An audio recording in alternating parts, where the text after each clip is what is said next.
Thundery black clouds had borne down on us from the direction of the city, and the rain from them had fallen in streaks the thickness of a fountain pen.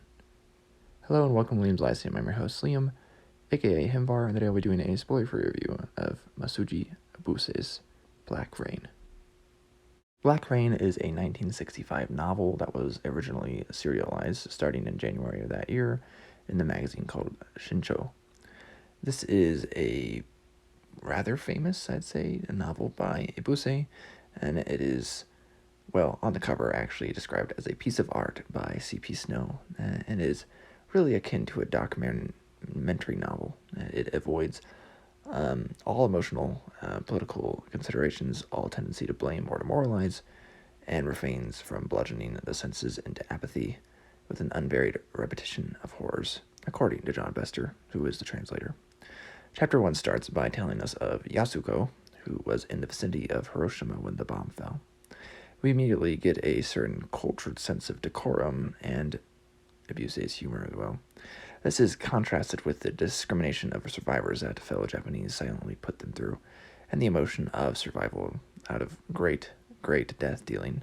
Of course, this is restrained, as the translator prefaces, the Japanese are not much given to the explicit statement of personal feelings or to extravagant emotional gestures. And then he also says that Western readers may find some responses brutally casual in actuality.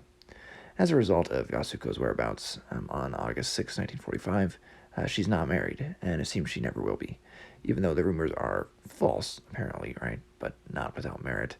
She has not fallen to radiation sickness, though she was caught in the Black Rain. I found it very easy to follow as a story, which was a pleasant surprise. The story is in part drawn from a historical fact and records. Shikamatsu Shizuma and Dr. Iwatake are real people, and it takes place in part after the war, and from August 6th to August 15th, we have kind of like two narratives going on here. The Black Rain is also historical. It's important as the giveaway in Yasuko's journal that could say she was in a place of radiation, in this case from the rain itself.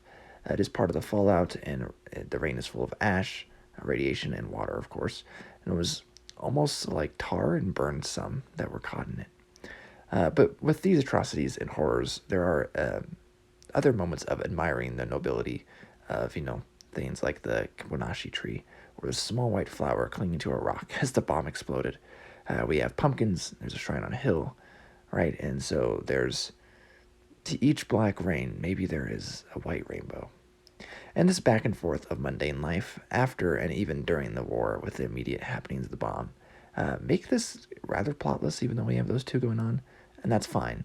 At times it's insanely bleak, and I was nauseous at times, self-aware.